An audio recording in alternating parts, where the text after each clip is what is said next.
11ാം ദിനവും അർജുൻ കാണാമറയത്ത്.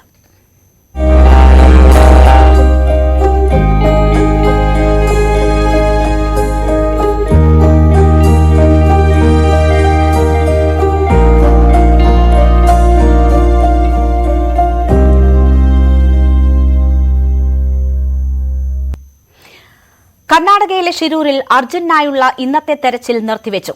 ഗംഗാവലി നദിയിൽ അടിയൊഴുക്ക് ശക്തമായതിനാൽ മുങ്ങൽ വിദഗ്ധർക്ക് നദിയിലിറങ്ങാനായില്ല. നദിയുടെ മധ്യഭാഗത്ത് നടത്തിയ പരിശോധനയിൽ മൺകൂനയിൽ നിന്ന് സിഗ്നൽ ലഭിച്ചു. ലോറിയുടേതിന് സമാനമാണ് സിഗ്നൽ. ഐപോഡ് പരിശോധനയിലാണ് നദിയിൽ നിന്ന് പുതിയ സിഗ്നൽ ലഭിച്ചത്.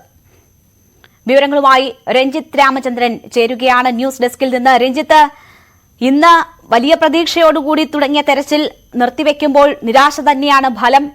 ഡീപ് ഡൈവർമാർക്ക് നദിയിലിറങ്ങാൻ കഴിഞ്ഞില്ല. കനത്ത കുത്തൊഴുക്ക് തിരിച്ചടിയായി തന്നെ നിലനിൽക്കുന്നു. ഇന്ന് ഏതാണ്ട് 8 നോട്ട്സിനടുത്ത് വരെ ആ കറണ്ട് ഉണ്ടായിരുന്നു എന്നതാണ് മനസ്സിലാകുന്നത്. എന്താണ് ദൌത്യ സംഘത്തിന്റെ ഇനിയുള്ള നീക്കം? എന്തായാലും ദൌത്യം തുടരാനുള്ള തീരുമാനം ആശ്വാസകരമാണ്. അതിന് കേരളത്തിന്റേതുൾപ്പെടെ മന്ത്രിമാർ ഉൾപ്പെടെ പങ്കെടുത്ത യോഗത്തിൽ തീരുമാനമായിരിക്കുന്നു. ഇനിയുള്ള നീക്കങ്ങൾ എന്താണ്? രേണുക, അതിൽ വളരെ പ്രധാനപ്പെട്ട ഒന്ന് ഇന്ന് ലഭിച്ച ഒരു 4ാമത്തെ സിഗ്നൽ തന്നെയാണ്. അത് ഈ പുഴയുടെ നടുവിൽ പക്ഷേ ഈ കരയിൽ നിന്ന് ഏതാണ്ട് 60 മീറ്ററോളം അകലെ പുഴയിൽ രൂപപ്പെട്ട ഒരു മൺകൂനയിലാണ് ഈ സിഗ്നൽ കണ്ടത്. അവിടെ ഒരു ലോറിയുടെ സമാനമായ സിഗ്നൽ എന്ന് തന്നെയാണ് ഇതുമായി ബന്ധപ്പെട്ട വിദഗ്ധർ, ഇത്തരത്തിൽ നേതൃത്വം നൽകുന്നവർ നമ്മളോട് വ്യക്തമാക്കിയത്. ആ സിഗ്നൽ കേന്ദ്രീകരിച്ചായിരിക്കും നാളെ അന്വേഷണം എന്നുള്ളതാണ്. ഏറ്റവും പ്രധാനം, ഇതുവരെ കിട്ടിയ സിഗ്നൽസ് ഒക്കെ സ്കാറ്റേർഡ് സിഗ്നൽസ് ആണ്. അതായത് വ്യത്യസ്തമായ തരത്തിൽ നമുക്കൊരു കാര്യങ്ങളൊന്നും കൺഫേം ചെയ്യാത്ത തരത്തിലുള്ള സിഗ്നലായിരുന്നു. പക്ഷേ ഇന്നത്തെ സിഗ്നലിനെ കുറിച്ച് പറയുന്നത് ശക്തമായ സിഗ്നലാണ്. അത് ആ തരത്തിൽ തന്നെ ഈ ലോറിയുടേതിന് സമാനമാണ് എന്ന് പറയുമ്പോൾ തന്നെ ഇതുമായി ബന്ധപ്പെട്ട ഒരു പ്രതീക്ഷ ഉയരുന്നുണ്ട്. ഇതിന്റെ അടിസ്ഥാനത്തിൽ കൂടിയാണ് ഒരുപക്ഷെ ഇന്ന് അവസാനിപ്പിക്കാം എന്ന് വിചാരിച്ചിരുന്ന ഒരു ദൗത്യം അത് നാളെയും ഉണ്ടാകും, അർജുനെ കണ്ടെത്തുന്നവരെ ഉണ്ടാകും എന്ന തീരുമാനത്തിലേക്ക് പോലും എത്തിയത് എന്ന് വേണം കരുതണം. കാരണം ഇന്നലെ മന്ത്രി മുഹമ്മദ് റിയാസ് അർജുന്റെ കുടുംബാംഗങ്ങളെ കണ്ടിരുന്നു. ഇവിടെ ഈ ഗംഗാവാലിയിലെ പ്രശ്നങ്ങൾ അർജുന്റെ കുടുംബാംഗങ്ങളെ ബോധ്യപ്പെടുത്തിയിരുന്നു. നേരത്തെ രേണുക പറഞ്ഞ പോലെ വലിയ ശക്തമായ, അതായത് 6 നോട്ട്സ് ആണ് നിലവിലെ ഒഴുക്ക്. നോട്ട്സ് എന്നൊക്കെ പറഞ്ഞാൽ നമുക്ക് ഈ സാധാരണക്കാർക്ക് മനസ്സിലാവില്ല എങ്കിൽ പോലും ഈ ഒഴുക്കിന്റെ ഒരളവാണ്. കാരണം അത് അത്രത്തോളം ശക്തമാണ് അതിൻ്റെ ഒരു അളവ് എന്നുള്ളതാണ്. 3 നോട്ട്സിൽ താഴെ എത്തിയാൽ മാത്രമേ ഈ മുങ്ങൽ വിദഗ്ധർക്ക് ഈ പുഴയിലേക്ക് ഇറങ്ങിയിട്ട് ഈ ലോറിയുമായി ബന്ധപ്പെട്ട പ്രവർത്തനങ്ങൾ കണ്ടെത്താനോ അർജുൻ ലോറിക്ക് ഉള്ളിലുണ്ടോ എന്ന കാര്യങ്ങളൊക്കെ മനസ്സിലാക്കാനോ സാധിക്കുള്ളൂ. ഇന്നത്തെ അവസ്ഥ അനുസരിച്ച് 6 നോട്ട്സ് വരെ ഈ പുഴയുടെ ഒഴുക്കിന്റെ ഒരു ശക്തി എന്നുള്ളത്. സ്വാഭാവികമായും അതുകൊണ്ട് തന്നെ ഇതിന്റെ പ്രശ്നങ്ങൾ കുടുംബാംഗങ്ങളെ ബോധ്യപ്പെടുത്തിയിരുന്നു മന്ത്രി എന്നാണ് മനസ്സിലാകുന്നത്. തുടർന്നാണ് മന്ത്രി AK ശശീന്ദ്രനും ഒപ്പം മുഹമ്മദ് റിയാസും ഇവിടെ എത്തുകയും ഈ ഉന്നത ഉദ്യോഗസ്ഥരുമായി ചർച്ച നടത്തുകയും ചെയ്തു. തുടർന്ന് ഒരു ഉന്നതതല യോഗം, ഇത്തരത്തിൽ പങ്കെടുത്ത ഉദ്യോഗസ്ഥർ, സൈനിക മേധാവികൾ എന്നിവരടക്കമായി ഒരു ഉന്നതതല യോഗം ഇന്ന് ചേരുകയുണ്ടായി. അവിടെയാണ് ഇന്ന്, അതിനിടയിലാണ് ഈ യോഗം നടക്കുമ്പോൾ തന്നെയാണ് തൊട്ടു മുൻപാണ് ഈ സിഗ്നൽ ലഭിച്ചു എന്നുള്ള വിവരങ്ങൾ പുറത്തു വരുന്നത്. സ്വാഭാവികമായും ആ സിഗ്നലിന്റെ അടിസ്ഥാനത്തിൽ ഒരു പ്രതീക്ഷാ നിർഭരമായി തന്നെ കാര്യങ്ങൾ മുന്നോട്ട് പോകുന്നു എന്നുള്ളതാണ്. ഇതിനെ തുടർന്നാണ് തിരച്ചിൽ അവസാനിപ്പിക്കുന്നു എന്ന വിവരം തെറ്റാണ് എന്ന സന്ദേശം കളക്ടർ പങ്കുവച്ചത്. തുടർന്ന് എല്ലാവരും ചേർന്ന് നാളെ വിദഗ്ധ സംഘമടക്കം ചേർന്ന് നാളെയും തിരച്ചിൽ പുനരാരംഭിക്കും.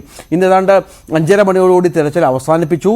നാളെ 7:30 മണിക്ക് തിരച്ചിൽ ആരംഭിക്കാനാണ് ഇപ്പോഴുള്ള ശ്രമം. പക്ഷെ അപ്പോഴും ഈ 11ാം ദിവസം ഇന്നും ഈ സിഗ്നൽ ഒഴിച്ചാൽ മറ്റ് ഡെവലപ്മെന്റ്സ് ഒന്നും അർജുനുമായി ബന്ധപ്പെട്ടുണ്ടായില്ല എന്നുള്ളത് വളരെ പ്രധാനപ്പെട്ട കാര്യമാണ് രേണുക.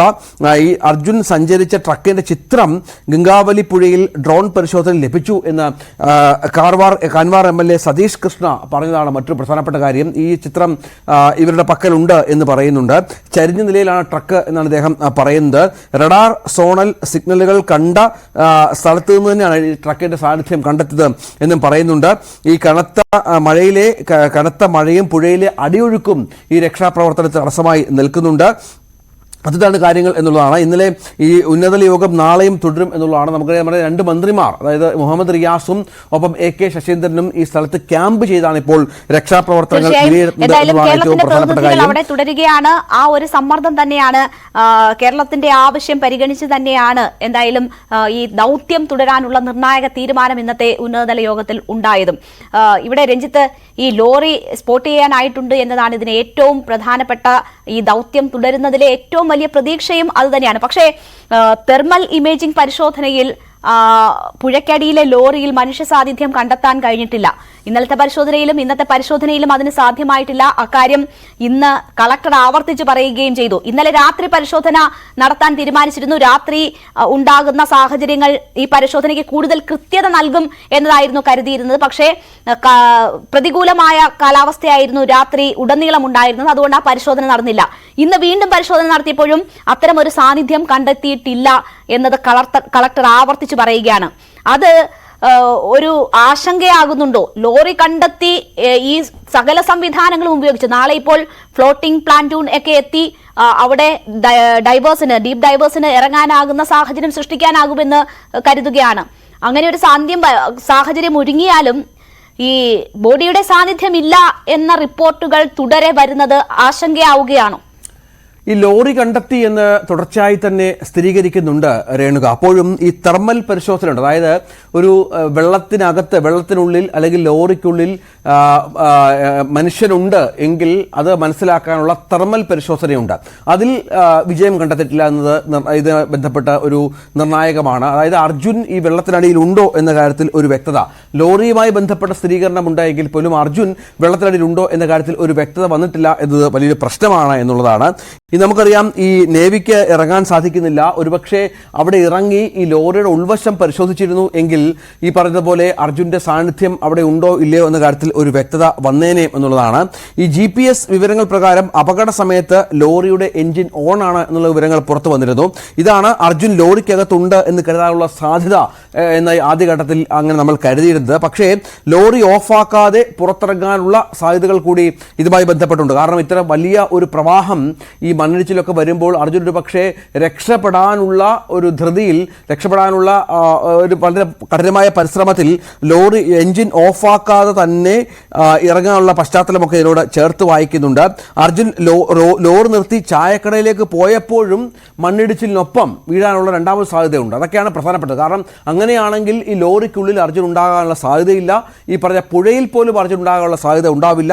ചിലപ്പോൾ ഒഴുകിപ്പോകാനുള്ള സാഹചര്യം ഉണ്ടാകുന്നുണ്ട്. അങ്ങനെ ഇത്തരം രണ്ടു സാധ്യതകൾ കേന്ദ്രീകരിച്ചാണ് ഇപ്പോൾ അന്വേഷണം പുരോഗമിക്കുന്നത് എന്നുള്ളതാണ്. എന്നാൽ ലോറി ഏതാണ്ട് ഐഡന്റിഫൈ ചെയ്തു എന്നുള്ളതാണ്. പക്ഷേ ലോറി കണ്ടെത്തുക എന്നുള്ളത് പ്രധാനമാണ്. കാരണം ഈ ഡീപ്പ് ഡൈവേഴ്സിന് ഈ പറഞ്ഞതുപോലെ ഉള്ളിലേക്ക് ഇറങ്ങി ഈ ഒഴുക്കിൻ്റെ ശക്തി കുറഞ്ഞാൽ മാത്രമേ അവിടെ പോയി ഈ ലോറിയിലെ കൊളുത്തൊക്കെ ഇട്ട് ലോറിയെ പൊക്കി മുകളിലേക്ക് കയറ്റാനുള്ള സംവിധാനം ഒരുക്കുകയുള്ളൂ. മറ്റൊന്ന്, ഈ 400ഓളം അക്കേഷ്യ മരങ്ങൾ ഈ ലോറിക്കുള്ളിൽ ഉണ്ടായിരുന്നു എന്നുള്ളതാണ്. ഇത് ഈ അക്കേഷ്യ മരങ്ങൾ ഗ്രാമത്തിൽ കുറെ കിലോമീറ്റർ അകലെയുള്ള ഗ്രാമത്തിൻ്റെ പുഴയോരത്ത് കണ്ടെത്തിയ സാഹചര്യം കൂടി ഇതിനോട് ചേർത്ത് വായിക്കണം. ഒപ്പം ഇത്തരത്തിലാണ് കാര്യങ്ങൾ മുന്നോട്ട് പോകുന്നത്. തെർമൽ ഇമേജിംഗ് പരിശോധനയിലാണ് ഇതുവരെ മനുഷ്യ ശരീരത്തിന്റെ സാന്നിധ്യം പുഴയ്ക്കടിയിൽ ഇല്ല എന്നുള്ള ഒരു ഇപ്പോഴും ആശങ്കയുയർത്തുന്ന കാര്യമാണ്.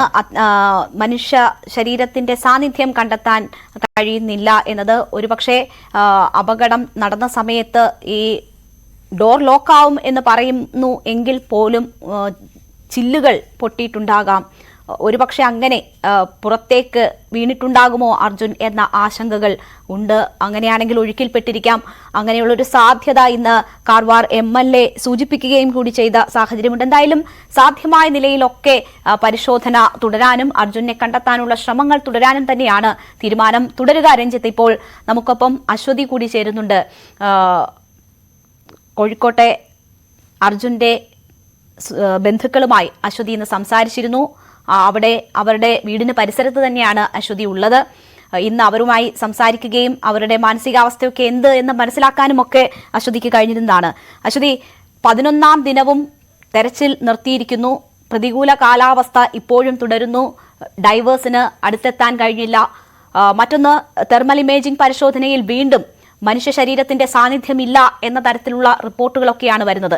ഈ 11ാം ദിനം അവസാനിക്കുമ്പോൾ നിരാശ തന്നെയാണ്. കേരളത്തിനാകെ നിരാശയാണ്. കാരണം എല്ലാവരും പ്രാർത്ഥനയോടുകൂടിയും പ്രതീക്ഷയോടുകൂടിയും കാത്തിരിക്കുന്നത് അവിടെ നിന്ന് അർജുനെ കണ്ടെത്തിയെന്ന വിവരത്തിനായാണ്. പക്ഷേ അത് നിരാശ തന്നെയാണ് ഇന്നും വരുന്നത്. കുടുംബത്തിന്റെ ഒരു പ്രതികരണം, അതിനുശേഷം കുടുംബവുമായി ബന്ധപ്പെടാൻ കഴിഞ്ഞിരുന്നോ? എന്തായാലും തെരച്ചിൽ തുടരുമെന്ന തീരുമാനം അവിടെ ഉന്നതതല യോഗത്തിൽ ഇന്നുണ്ടായിട്ടുണ്ട്. അത് അവർക്ക് പ്രതീക്ഷ നൽകുന്നതാണോ? എങ്ങനെയാണ് അവരുടെ മാനസികാവസ്ഥ ഇപ്പോൾ?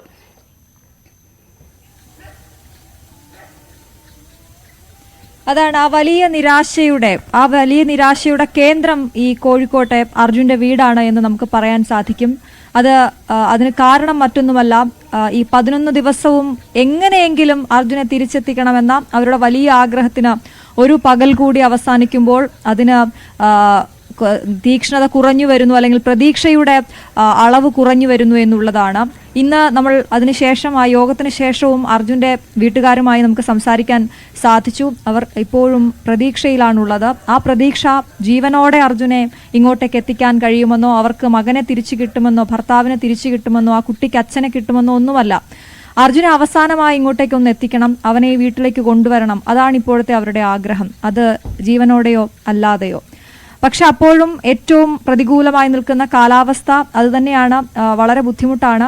പക്ഷേ ഇടയ്ക്കിടയ്ക്ക് അമ്മ നമ്മളെ ഓർമ്മിപ്പിക്കുന്നതും പറയുന്നതുമായ ഒരു കാര്യമുണ്ട്. സൈന്യത്തിലെ ഓരോ ഉദ്യോഗസ്ഥനും അല്ലെങ്കിൽ ആ മുങ്ങലിനിറങ്ങുന്ന ഓരോ ഡൈവർക്കും അവരുടെ ജീവനും അത്രത്തോളം പ്രധാനം തന്നെയാണ്. ആ ജീവൻ പണയം വെച്ചുകൊണ്ടുള്ള ഒരു തെരച്ചിൽ അത് വേണ്ട എന്ന് തന്നെയാണ് അവിടെയുള്ള അർജുന്റെ ബന്ധുക്കളും ഈ കോഴിക്കോട്ടെ വീട്ടിലുള്ള അമ്മയടക്കമുള്ള ബന്ധുക്കളും നമ്മളോട് പങ്കുവെക്കുന്നത്.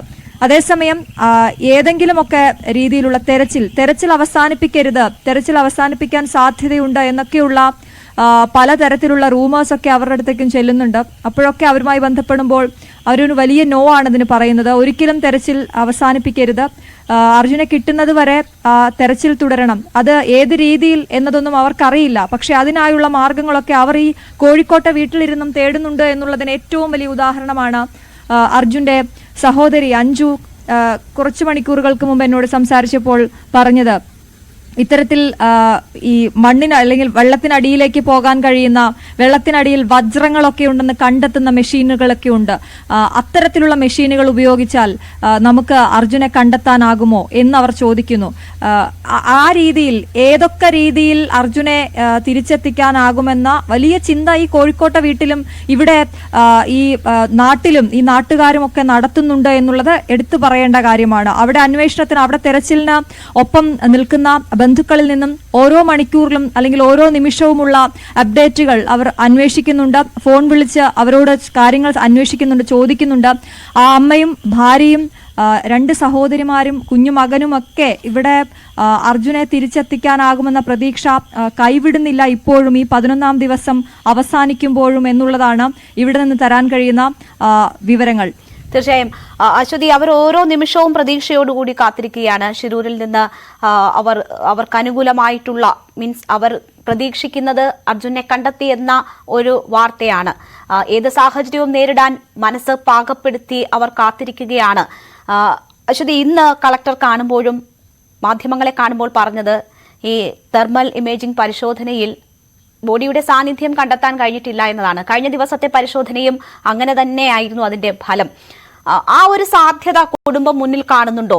ഇനി ഡൈവേഴ്സിന് വാഹനത്തിലെത്താൻ കഴിഞ്ഞാൽ അവർക്ക് ഇറങ്ങി പരിശോധന നടത്തി കഴിയുമ്പോൾ അർജുന്റെ സാന്നിധ്യം അവിടെ ഇല്ല എന്ന ഒരു സ്ഥിരീകരണം വരികയാണെങ്കിൽ അതിനെ നേരിടാൻ അവർ പ്രാപ്തരായിട്ടുണ്ടോ? അങ്ങനെ ഒരു സാഹചര്യം അവർ മുന്നിൽ കാണുന്നുണ്ടോ?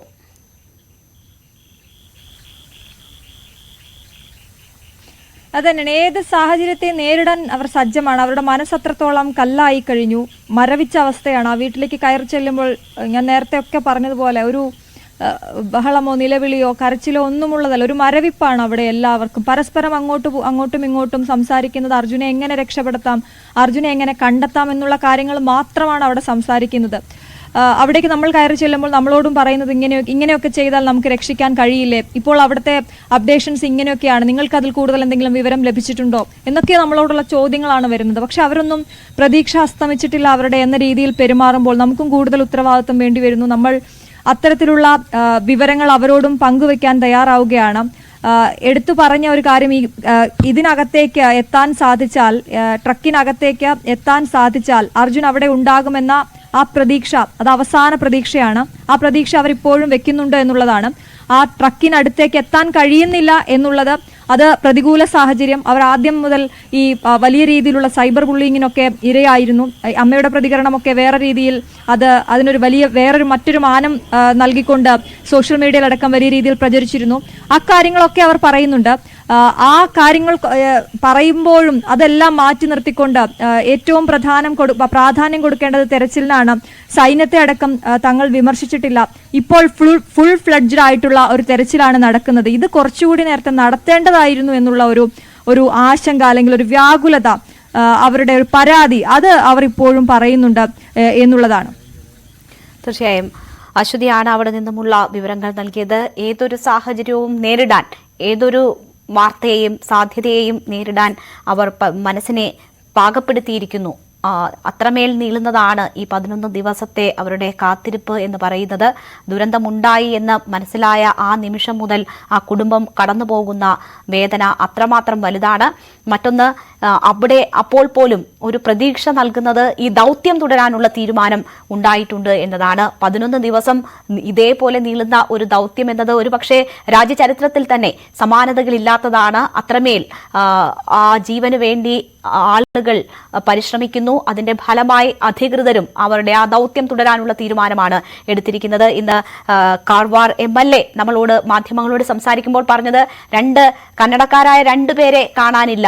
അത് അവർക്കും വേണ്ടിയുള്ള തെരച്ചിലും ഇതിനൊപ്പം തന്നെ നടക്കുന്നുണ്ട്. അപ്പോൾ 3 ജീവനുകൾ, അത് തുല്യ പ്രാധാന്യത്തോടു കൂടി കാണുന്നു. മനുഷ്യസാധ്യമായതെല്ലാം അവരെ കണ്ടെത്താനായി ചെയ്യുകയാണ് എന്നതാണ് പറയുന്നത്. തങ്ങളുടെ ഭാഗത്ത് വീഴ്ചയില്ല എന്നത് ഉറപ്പാക്കാൻ, അത് ബോധ്യപ്പെടുത്താനാണ് കർണാടക സർക്കാരിന്റെ ഭാഗമായിട്ടുള്ളവർ അക്കാര്യങ്ങൾ ആവർത്തിച്ച് പറയുന്നത്. എന്തായാലും ഇനി കൂടുതൽ സാങ്കേതിക സംവിധാനങ്ങൾ ഉപയോഗിച്ചുകൊണ്ടുള്ള തെരച്ചിലുകൾക്കാണ് ശ്രമം നടക്കുന്നത്. നാളെ അത്തരം സാധ്യതകൾ കൂടി പ്രയോജനപ്പെടുത്തുക എന്നതാണ് അവർ ഉദ്ദേശിക്കുന്നത്.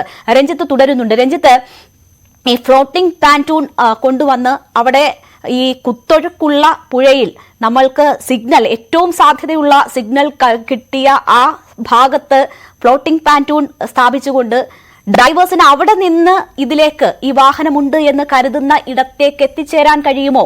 ക്യാബിനിൽ അർജുൻ ഉണ്ടോ എന്നത് പരിശോധിക്കാനാകുമോ എന്ന സാധ്യതയാണ് നാളെ തേടാൻ പോകുന്നത്. അതിൽ എത്രമാത്രം നമുക്ക് പ്രതീക്ഷയുണ്ട്? കാലാവസ്ഥ പ്രതികൂലമായാൽ ഇതൊന്നും സാധ്യമാകാത്ത സാഹചര്യം വരും. കാരണം ഈ ഡീപ് ഡൈവേഴ്സിനും പരിമിതികളുണ്ട്. മനുഷ്യരാണ്, അവർക്ക് പരിമിതികളുണ്ട്. മനുഷ്യസാധ്യമായതേ നമുക്ക് അവിടെ ചെയ്യാൻ കഴിയുകയുള്ളൂ എന്നതാണ് ഏറ്റവും വലിയ പരിമിതി. ഒന്നുകിൽ ഗംഗാവലി കനിയണം, അല്ലെങ്കിൽ ഇനി നാളത്തെ പുതിയ സാങ്കേതിക വിദ്യ ഉപയോഗിച്ചുകൊണ്ടുള്ള തെരച്ചിൽ ഫലം കാണണം. അതിനുള്ള സാധ്യത എത്രമാത്രമാണ് ഇപ്പോഴത്തെ അവസ്ഥ? രേണുക, നേരത്തെ നമ്മൾ അശ്വതി പറഞ്ഞ വളരെ പ്രധാനപ്പെട്ട കാര്യമുണ്ട്. കാരണം അശ്വതി രാവിലെ മുതൽ അവിടെ കുടുംബാംഗങ്ങൾക്കൊപ്പമുണ്ട്, അവരുമായി സംസാരിച്ചിട്ടുണ്ട്. അപ്പോൾ ഇന്നലെ ഈ പറഞ്ഞതുപോലെ മന്ത്രി മുഹമ്മദ് റിയാസും മന്ത്രി AK ശശീന്ദ്രനും ഈ കുടുംബാംഗങ്ങൾക്കൊപ്പം സംസാരിക്കുകയും അവിടുത്തെ സാഹചര്യം വളരെ കൃത്യമായി തന്നെ അവരോട് വിശദീകരിക്കുകയും ചെയ്തിരുന്നു എന്നുള്ളതാണ് ഏറ്റവും നിർണായകമായ കാര്യം.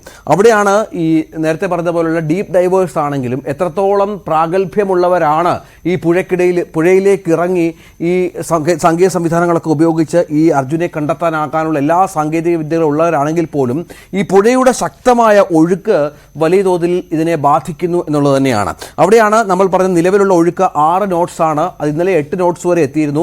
ഇന്ന് അല്പം കുറവുണ്ട് എങ്കിൽ പോലും അത് 3 knotsന് താഴെ എത്തിയാൽ മാത്രമേ ഈ ഡീപ്പ് ഡൈവേഴ്സിന് ഈ പറഞ്ഞതുപോലെ തങ്ങളുടെ ജീവൻ കൂടി സംരക്ഷിച്ചുകൊണ്ട് ഇത്തരം കാര്യങ്ങളിലേക്ക് ഇറങ്ങാൻ സാധിക്കുകയുള്ളൂ. അവിടെ നമുക്കറിയാം എത്ര ദിവസമായി എത്ര അധികം രക്ഷാപ്രവർത്തകർ അർജുന് വേണ്ടി തിരയുന്നു എന്നുള്ളത്. അവരുടെ ഒരു മനോവികാരം കൂടി, അതുമായി ബന്ധപ്പെട്ട അവരുടെ ഉന്നത അധികാരികളുടെ ഒരു അഭിപ്രായം കൂടി അറിയണം, അല്ലെങ്കിൽ അത് പങ്കുവെക്കണം എന്നുള്ളതുകൊണ്ട് തന്നെയാണ് മന്ത്രി അടക്കം അവിടെ എത്തി ഈ കാര്യങ്ങൾ സംസാരിക്കുകയും അവരെ ബോധ്യപ്പെടുത്തുകയും ചെയ്തത്. അപ്പോഴാണ് അവർ പറഞ്ഞത് ഈ കാലാവസ്ഥ സ്വാഭാവികമായതിനു ശേഷം മാത്രമാണ് ഇതുമായി ബന്ധപ്പെട്ട് തങ്ങൾക്ക് പ്രതീക്ഷ ഇനിയിപ്പോൾ അർജുൻ്റെ ജീവനുമായി ബന്ധപ്പെട്ടില്ല എന്നവർ പലപ്പോഴും വ്യക്തമാക്കിയ പശ്ചാത്തലം കൂടി ഇതിനോട് ചേർത്ത് വായിക്കേണ്ടി വരും. അങ്ങനെ വരുമ്പോൾ ഈ കാലാവസ്ഥയിലൊരു മാറ്റമുണ്ടാകാതെ ഏറ്റവും വലിയ ഈ പുഴയിൽ ഒഴുക്ക് കുറയാതെ ഇതിൽ ഇറങ്ങി പരിശോധിക്കുക എന്നുള്ളത് അപ്രായോഗികമാണ്. സ്വാഭാവികമായും അതുകൊണ്ട് തന്നെയാണ് ഇപ്പോൾ ഈ തെരച്ചിലുമായി ബന്ധപ്പെട്ട് വിഘാതമുണ്ടായിരിക്കുന്നത്. കരസേനയുമായി ബന്ധപ്പെട്ടവർ, നേരത്തെ ഇത്തരം പ്രവർത്തനങ്ങളിൽ ഏർപ്പെട്ടിരുന്നവർ, അങ്ങനെ അനവധി ആളുകളും ഈ അഭിപ്രായക്കാരാണ് എന്നുള്ളതാണ് ഏറ്റവും പ്രധാനം. ഇപ്പോൾ നമുക്ക് ലഭിച്ച ഏറ്റവും പ്രധാന ഈ 11 ദിവസം ലഭിച്ച വിവരം എന്നുള്ളത് 4ാമത്തെ സിഗ്നലുമായി ബന്ധപ്പെട്ട് മാത്രമാണ്. ആ സിഗ്നൽ അർജുൻ്റെ ലോറിയുടെ തന്നെയാണ് എന്ന് ഏതാണ്ട് ഉറപ്പിച്ച മട്ടിലാണ് ഇതുമായി ബന്ധപ്പെട്ട വിദഗ്ധർ ഉള്ളത് എന്നുള്ളതാണ് ഇതിനോട് ചേർത്ത് വായിക്കേണ്ടത്. അതനുസരിച്ചുള്ള തെരച്ചിൽ നാളെ നടക്കും. രേണുക നേരത്തെ പറഞ്ഞതുപോലെ പറഞ്ഞതുപോലെ ആധുനിക സാങ്കേതിക സംവിധാനങ്ങളൊക്കെ അവിടെ എത്തിച്ചുള്ള തിരച്ചിലിനുള്ള ശ്രമങ്ങളുണ്ട്. പക്ഷേ അപ്പോഴും പുഴയിലേക്ക് ഇറങ്ങുക എന്നുള്ളത് അസാധ്യമാണ് ഇപ്പോഴും എന്നുള്ളതാണ്. പുഴയുടെ മുകളിൽ നിന്ന് തട്ടിൽ നിന്ന് പരിശോധിക്കാം എന്നതിനപ്പുറം പുഴയിലിറങ്ങി പരിശോധിക്കുക എന്നുള്ള സാധ്യതകൾ കൂടിയാണ് നേവിയുടെ വിദഗ്ധർ തേടുന്നത്. അത് എപ്പോൾ സംഭവിക്കും എന്നതനുസരിച്ചിരിക്കും ഈ രക്ഷാപ്രവർത്തനത്തിൻ്റെ പുരോഗതി എന്നുള്ളതാണ്. അതാണ് നമുക്ക് നാളെ കാണേണ്ടത്. ആധുനിക സംവിധാനങ്ങൾ കൂടുതലായി എത്തിക്കും എന്ന് പറയുന്നുണ്ട്. പക്ഷേ അപ്പോഴും ഈ തെർമൽ ഇമേജിംഗ് പരിശോധന നിർണായകമാണ്. തെർമൽ ഇമേജിംഗ് പരിശോധനയുമായി ബന്ധപ്പെട്ട് മനുഷ്യന്റെ സാന്നിധ്യം പുഴയിൽ ഉണ്ടായിരുന്നു എങ്കിൽ അത് സ്വാഭാവികമായും കണ്ടെത്തേണ്ടതാണ്. അപ്പോഴാണ് ഈ പറഞ്ഞ പോലുള്ള പലവിധ സാധ്യതകൾ തേടുന്നത്. ഒരുപക്ഷെ എൻജിൻ ഓണാക്കിയിട്ട് തന്നെ അർജുൻ ഒരു പക്ഷേ ഈ അപകടം കണ്ട് പുറത്തേക്ക് ഇറങ്ങാനുള്ള സാഹചര്യമുണ്ട്. അങ്ങനെ ഒഴുക്കിൽപ്പെട്ടതാകാം. അല്ലെങ്കിൽ ഈ അവിടെ ഒരു കടയുണ്ട്, നമുക്കറിയാം, നമ്മൾ പലപ്പോഴും കണ്ടിട്ടുണ്ട്. അവിടെ ഭക്ഷണം കഴിക്കാനും ചായ കുടിക്കാനും ഒക്കെ ഇറങ്ങിയപ്പോൾ ഈ സംഭവം ഉണ്ടാവുകയും തുടർന്ന് അവിടെ നിന്ന് ഒഴുക്കിൽപ്പെടുകയും ചെയ്ത പശ്ചാത്തലം ഉണ്ടായേക്കാം. അങ്ങനെ ഇതെല്ലാം പരിശോധിക്കുന്നുണ്ട് അന്വേഷണ സംഘം എന്നുള്ളതാണ്. ഏതായാലും ഇന്ന് ഉണ്ടായ പ്രധാനപ്പെട്ട കാര്യം, നമ്മൾ ഉച്ചവരെ ഏതാണ്ട് നമ്മൾ മാധ്യമങ്ങളൊക്കെ വിശ്വസിച്ചിരുന്നത് ഇന്നുകൊണ്ട് പൂർണ്ണമായും തിരച്ചിൽ അവസാനിപ്പിക്കും എന്നുള്ളതായിരുന്നു. കാരണം അത്രത്തോളം ദുഷ്കരമായ ഒരു ദൗത്യത്തിലാണ് ഇവർ ഏർപ്പെട്ടിരുന്നത്. അത് ഇല്ല എന്നുള്ളതാണ് പ്രധാനപ്പെട്ട കാര്യം. അതില്ലാതെ തന്നെ ദൗത്യം തുടരും. നാളെയും സമാനമായി തന്നെ സൈന്യം അവിടെ നിൽക്കാനും ആവശ്യപ്പെട്ടുണ്ട് ഇതുമായി ബന്ധപ്പെട്ട ആളുകൾ. അപ്പോൾ നാളെയും ദൗത്യം തുടരും. ഏത് തരത്തിൽ പരിശോധിക്കണം, പുഴയിലെ അടിയൊഴുക്ക് കുറയുമോ എന്ന കാര്യത്തിലൊക്കെ വ്യക്തത വരണം. അതിനുശേഷം മാത്രമായിരിക്കും മറ്റു കാര്യങ്ങളിലേക്ക് പോവുക. ഈ മറ്റൊരു സാധ്യതയും ഇപ്പോൾ തൽക്കാലം ഇതുമായി ബന്ധപ്പെട്ട് നമുക്ക് മുന്നോട്ട് വെക്കാനില്ല എന്നാണ് പ്രധാനം. രേണുക, തീർച്ചയായും എന്തായാലും ഏക പ്രതീക്ഷ ഈ ദൗത്യം തുടരാനുള്ള തീരുമാനം ഇന്ന് ഉന്നതതല യോഗത്തിൽ ഉണ്ടായിരിക്കുന്നു എന്നതാണ്. കൂടുതൽ സാങ്കേതിക സംവിധാനങ്ങൾ ഉപയോഗപ്പെടുത്തിക്കൊണ്ടുള്ള പരിശോധനയാണ് 12ാം ദിവസമായ നാളെ നടക്കുക.